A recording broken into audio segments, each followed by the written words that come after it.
So we'll sit down and we'll get our concert going. Thank you for coming to our Octava Chamber Orchestra Summer Music Extravaganza. I'm Matt Weiss, the president, concertmaster, and also conductor for most of today. And also composer, actually one of my pieces on the program. So this concert is always special because I'm a composer, so I know firsthand how hard it is to get my own stuff played. And so, long ago, when we formed Octava Chamber Orchestra, one of our mission statements was to do things exactly like this, which is to perform brand new works.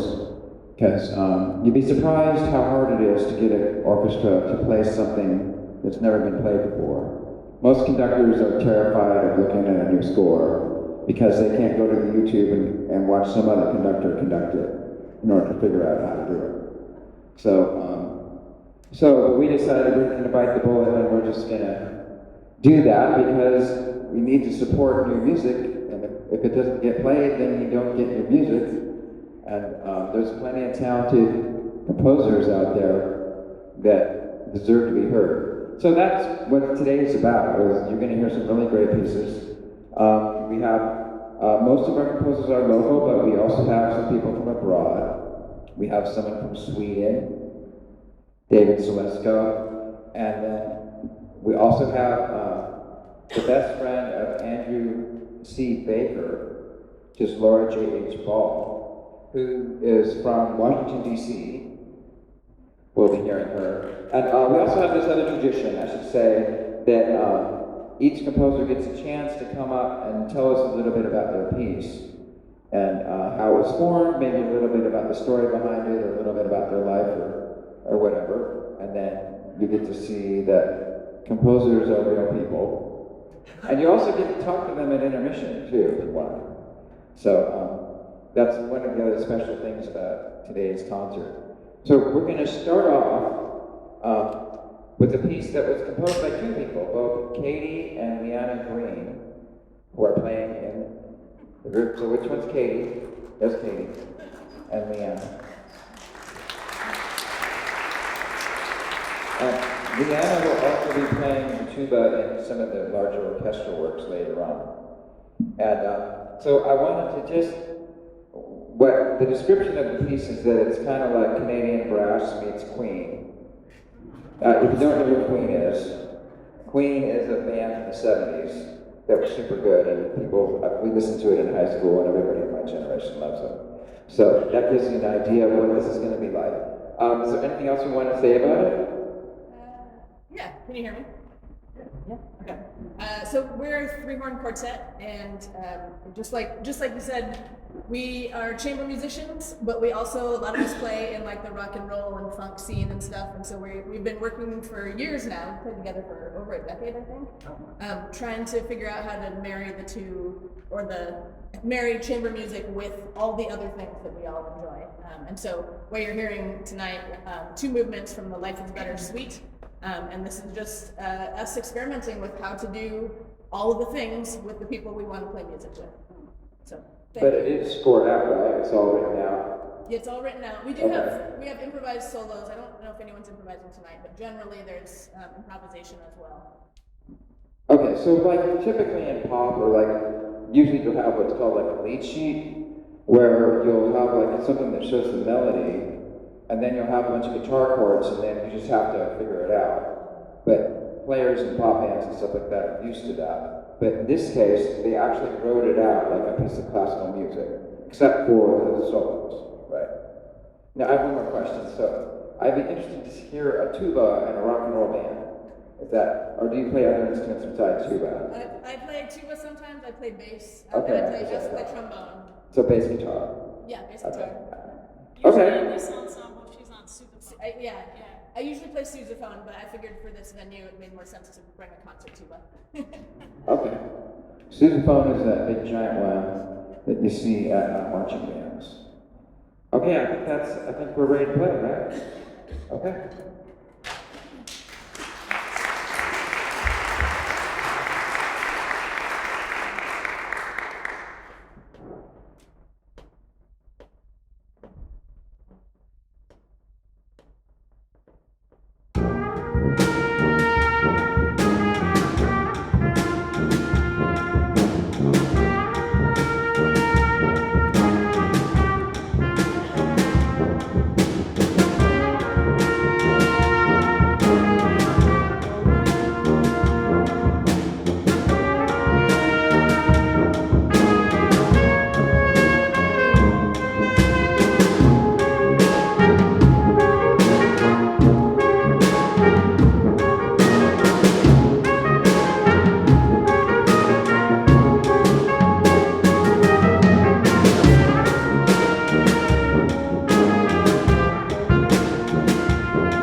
Well, Jamie will probably kill me, but that French horn part was approaching certain trombone qualities to me.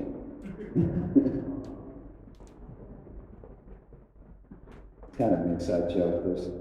The trombones and French horns tend to have the same relationship as violins and violas.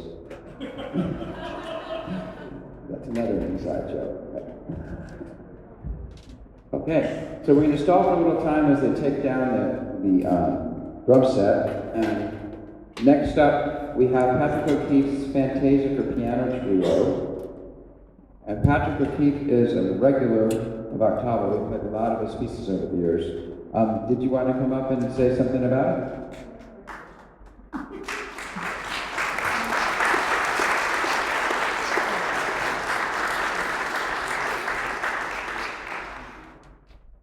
Can people hear me without the mic?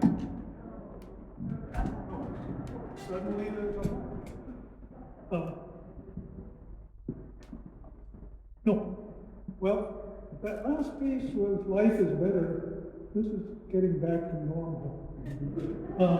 I probably could have called this a dark fantasy because it's kind of full of dark themes.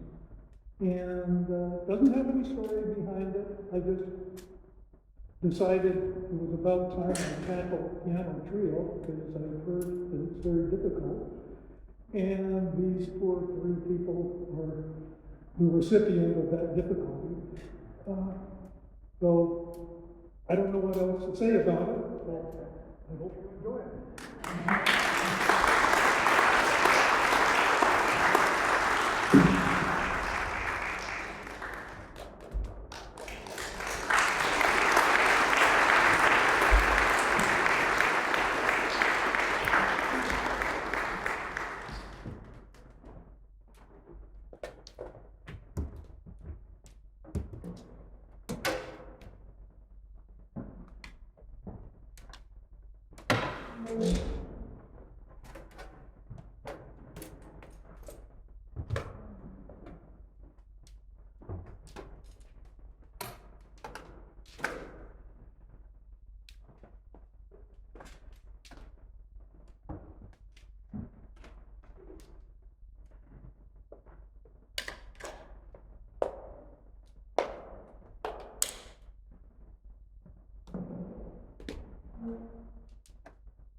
So what you'll quickly notice is that we have a huge variety of styles of composing. That's one of the neat things about the 21st century is we've kind of broken out of, it used to be that there were these trends where if you wanted to be a serious composer, you had to do whatever the style, whatever the trend was in academia, and otherwise nobody would take you seriously. Luckily, that was the 20th century, the end of the 20th century. Luckily, we've gone past that now. So it's a bit like a free-for-all now. So we can, you can pick a style that you like and compose in that style. You can try to do something really avant-garde, and anything in between. It's basically, and luckily I believe this is true even in academia now, the professors have loosened up and they'll say, well, find the style that you like and compose in that, then find your voice and just learn how to do that really well. So that's a huge improvement over the way it used to be. So, and because of that now, we have a concert like this where each piece is just vastly different in style from the other composer, yet it's very well done and convincing. So now you'll see we have yet another style of composing.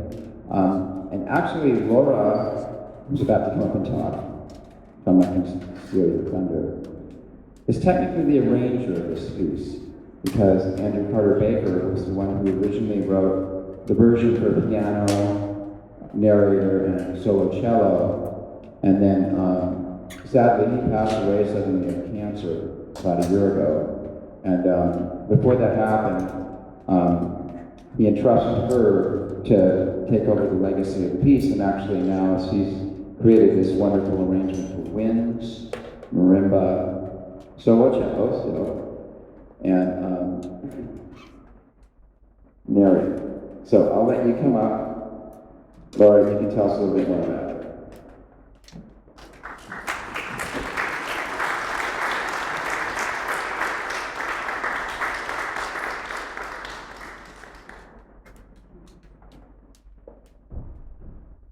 So I'm about to open a storybook for you.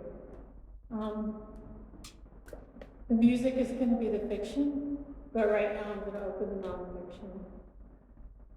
This is not my comfortable space. I'm not usually comfortable with extemporaneous speaking, so please bear with me. Matt just said, hey, by the way, usually we have the composers come up and say a little bit of something about the piece. And is the heaviness in my heart, but also the lightness that this is being brought today. I'm hoping that the words that I have here will survive. When we were children, we open ourselves up to magical worlds that seem impossible to any logical-minded individual.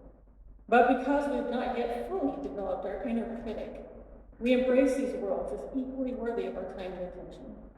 Many times, these magical spaces will reflect a desire, or a dream, or even a very personal growth experience.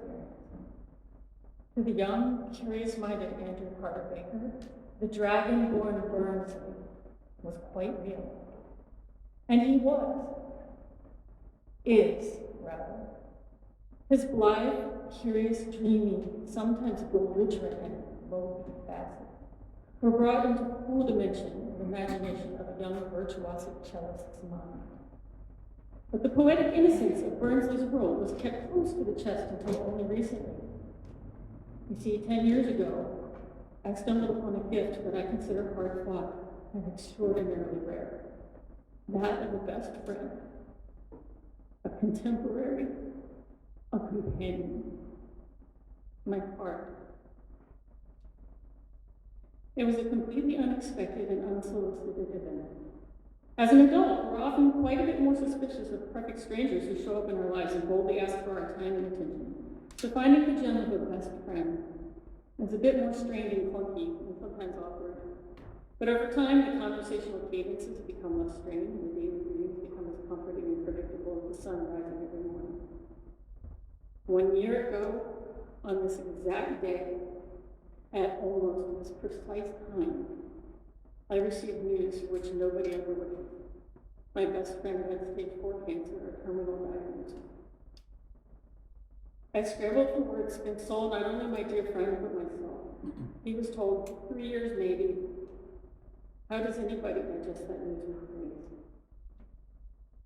In a moment of precious, Andy gathered up the beautiful story he had cobbled into a 5-movement suite for cello and piano, and sent me the entire thing, saying, "Dear Laura, if I should die suddenly, please find Bernsley at home." Only 1 month later, and only 1 day into chemo treatment, that tall task became mine, as Andy was too weak to survive the treatment after. Grieving a best friend is one of the hardest things I've ever done. Orchestrating his magnum opus was perhaps the easiest. The story had to be told. You're about to hear the first telling of it ever. Thank you for being here to bring this baby dragon away. Also, much gratitude, beyond the kind of simple words you conveyed to a very dear new friend, Aaron Nation, who inspired me to create and send the specific orchestration to Octava, to the beautiful generosity of his partner, Carrie Wink, who created all of the art, all of it, for the beautiful slideshow you're about to see accompanying the magical music. To Matt Weiss, for opening the doors of this magical world to its first live audience, and to all of the musicians of the Octava Chamber Orchestra who gave this dream of Andy's their love and time in rehearsal. And thanks to all of you for being here. A Bildungsroman is defined as a novel or other such work whose principal subject is the moral, psychological, and intellectual development of a usually youthful main character. I now present to you The Adventures of the Dragon-Born Baby Bernstein, written by Andrew Carter Baker and orchestrated by his best friend, who will always miss him terribly.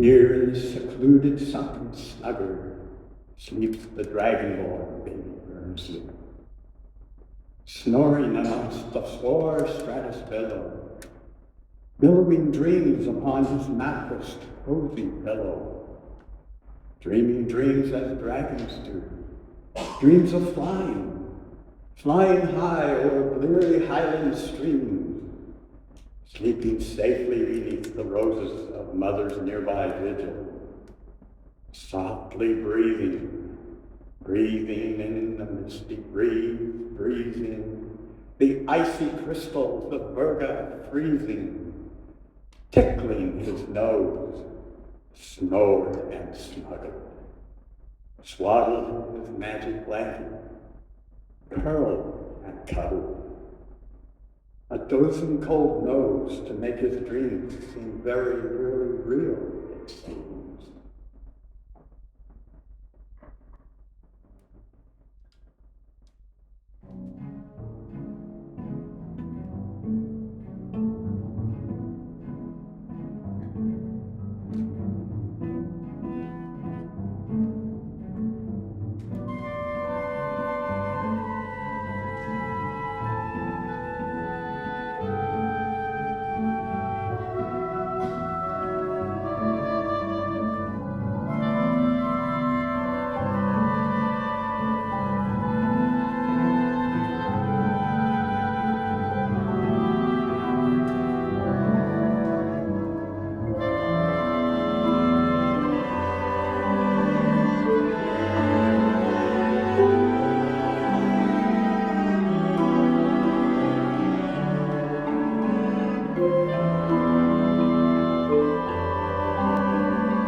Jan. Rise and shine from the secluded sunken snuggery to this Sunday morning spirited sunrising, when the solar bark has conquered the dark. The day's bright calendar does mark a frolicsome romp through the bilberry bush for a bounteous seasonal piling. Bilberries, a toothsome plum, with a cold nose and a brittle tongue. How enticing! How exciting! I simply don't go nowheres without magic blankie, Bernstein stated. Without it, the bilberries just wouldn't taste as tastefully, he estimated. Oh, Bernstein, Mother said, that tired old man? Your poor magic blankie is going to get all tumbled, tangled, and stained. Here, let Mommy fasten it under, over, and around your shoulder, and you can wear it as a royal cape today. A royal cape for Royal Prince Bernsley, Prince of Dragon Royalty. Hopefully your poor blankie will stay out of the way. And so off did Bernsley frisk into the seasonal harvest grist on this princely morning crisp bilberry Sunday.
Cold and cloudy as the clock drew noonday near, with a full tummy chock full of berries yummy, suddenly Mother's calling Bernsley could hear, calling out from o'er the laughing highland streams, "Watch!"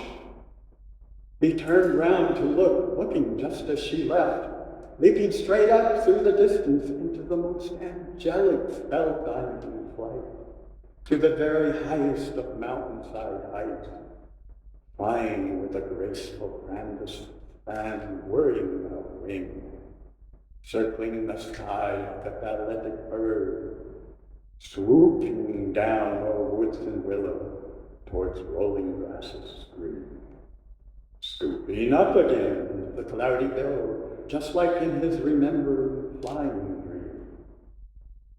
Bernsley watched, watching through watery eyes, saying under breath, "It's the most beautifulest thing I ever did see."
Since Mommy's a dragon, and since I'm the prince of dragons, and since as dragons we are resolved to fly, then I too must give this flying business a try.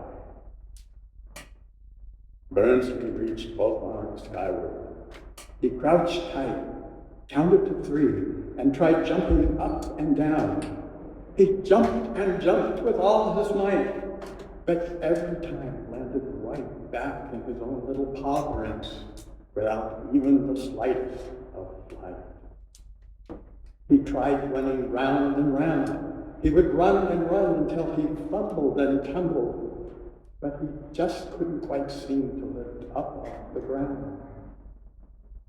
Perhaps I'm too full of bilberry juice, he mumbled, wondering. Perhaps if I combined running, tumbling, and jumping. And so he would run and jump and tumble and jump and run. But the harder he tried, only the more disheartened he would become. And no matter how quickly he whisked, no matter how hard he would exert, his poor little paw prints stayed securely fixed to the dirt.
As the sun began to set down, Mother found Burnsley flat on his back in the untamed alpine grass.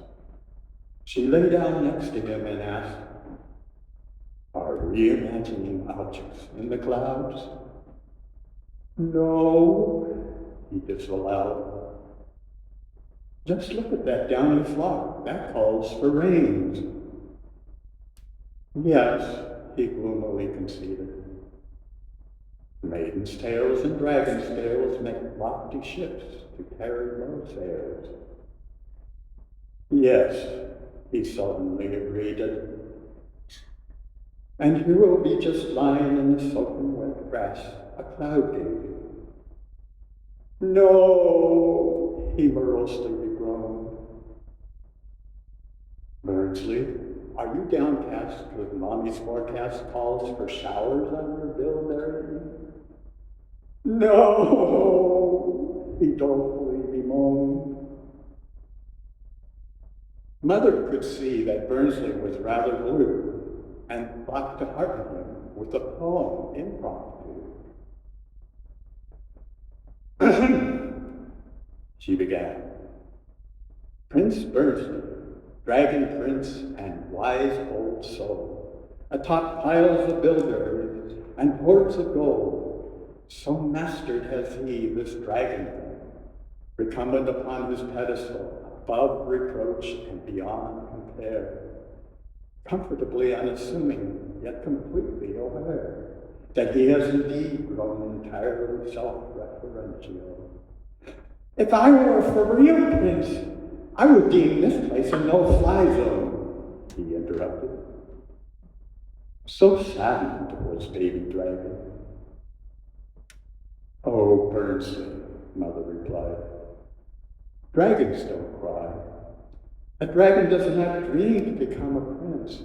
No, princes dream of being dragons, and dragons dream only of flying.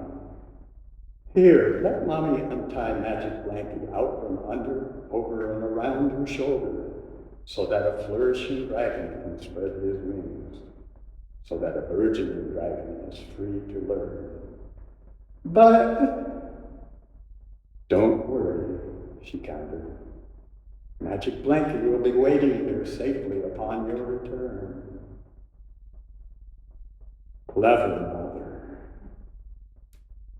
No sooner was it untied that the hinder spell of Magic Blanket was broken, and some sleepy deep potential inside Burnsley was awoken. As if driven by instinct, his wings unfurled in a most magnificent breath. As if guided by intuition, his expression took on a most noble depth. With bold intent in his eye, he took one last deep breath and shot straight up into the air like a soldier's arrow whisking by. As if impelled by the impulse of his ancestors, Burnsley began to fly, circling like a balletic bird, steering on the winds of westward, and bursting the buttermilk sky.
Burnsley was flying.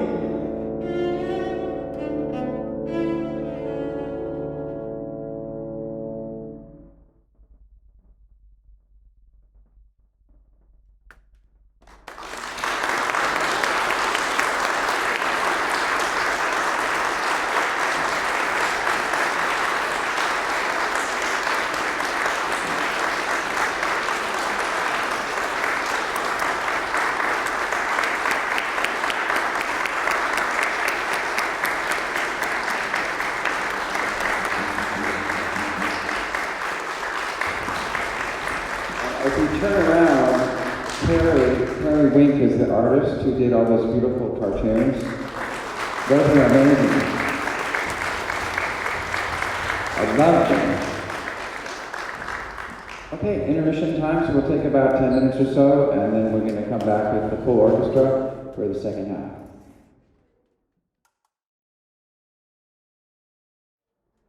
And we're going to tune up in just a sec, but for the next two pieces, Trevor Luxenheiser, right over here, will be our conductor.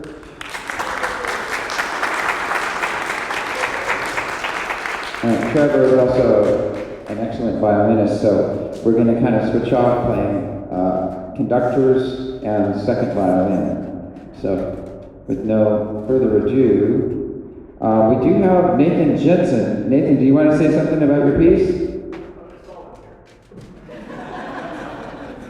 It's all in the program, yes. It's, well, real quick, Nathan wrote a whole orchestral suite called Gallery of Clouds, which each movement represents a different type of cloud. And this is actually the first movement that we're going to show today, which is the Cirrus cloud, which is what you see right up there. So this is a very impressionistic sonic description of a high altitude cloud.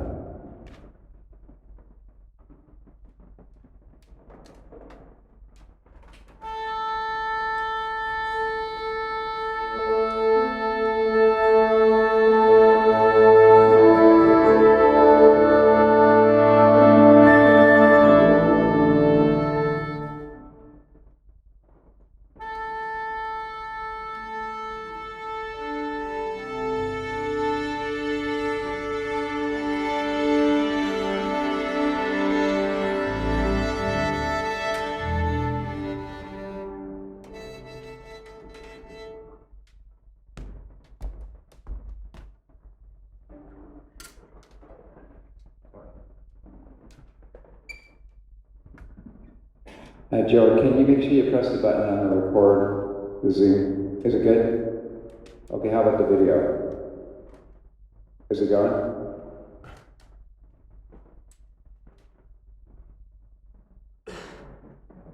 It is? Okay.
David, you want to come up and say something?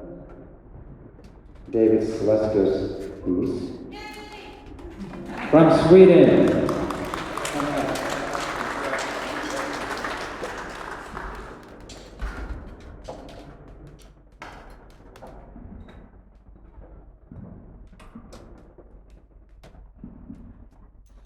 Brio, for those of you who may be unfamiliar with the word, means vivacity, energy, and confidence.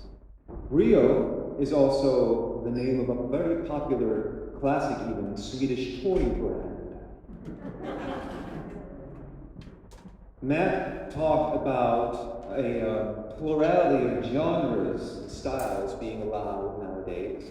And I agree, that's my experience as well. Oh, at least it's getting there. And the Octava's work and ensembles like Octava is paramount in furthering that work. So I also am very grateful for that. I believe personally that there has to be room for music that both tickles your brain and stimulates your heart. And there is an increasing amount of room for that type of music also, thanks to the work of ensembles like Octava. And with respect to the very first piece that was performed here tonight, there was a reference to Queen, a band that I also like very much. And Queen made music that was both highly entertaining and also very intelligently put together. You see how circles are all connected? And in a similar way, it is my hope, it is my desire that my piece, Brio, will both entertain and excite and challenge and reward. Because even play is necessary to be taken seriously.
Okay, now for something completely different.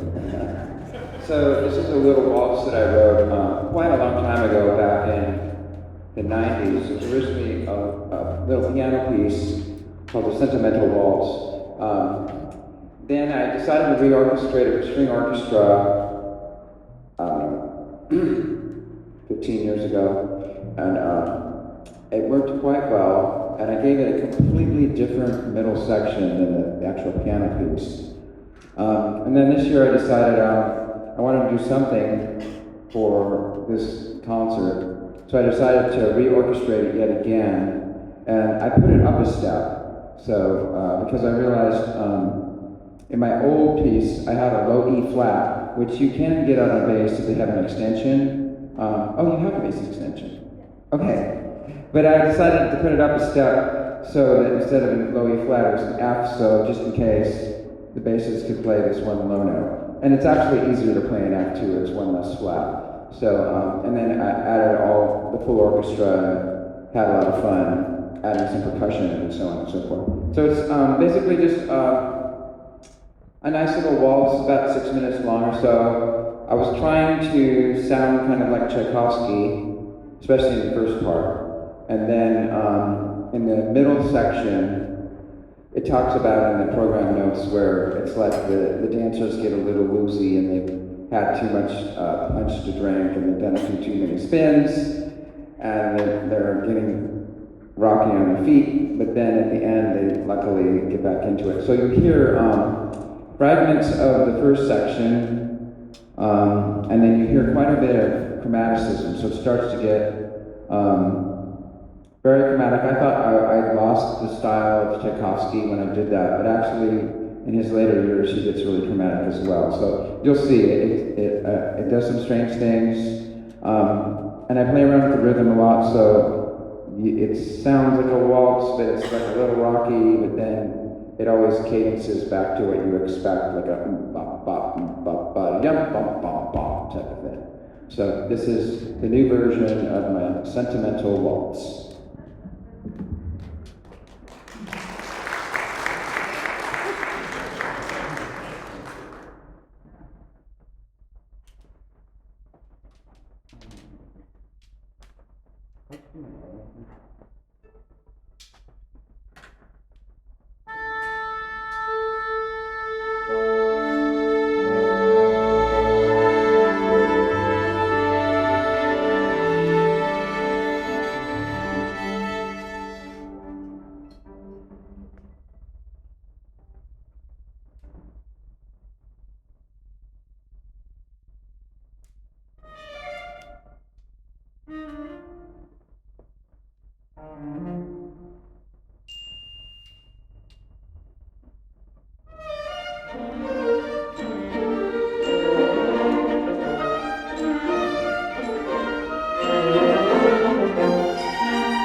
harsh production. Fantastic creations emerging spontaneously from the space of life. For the benefit of all beings everywhere. We gotta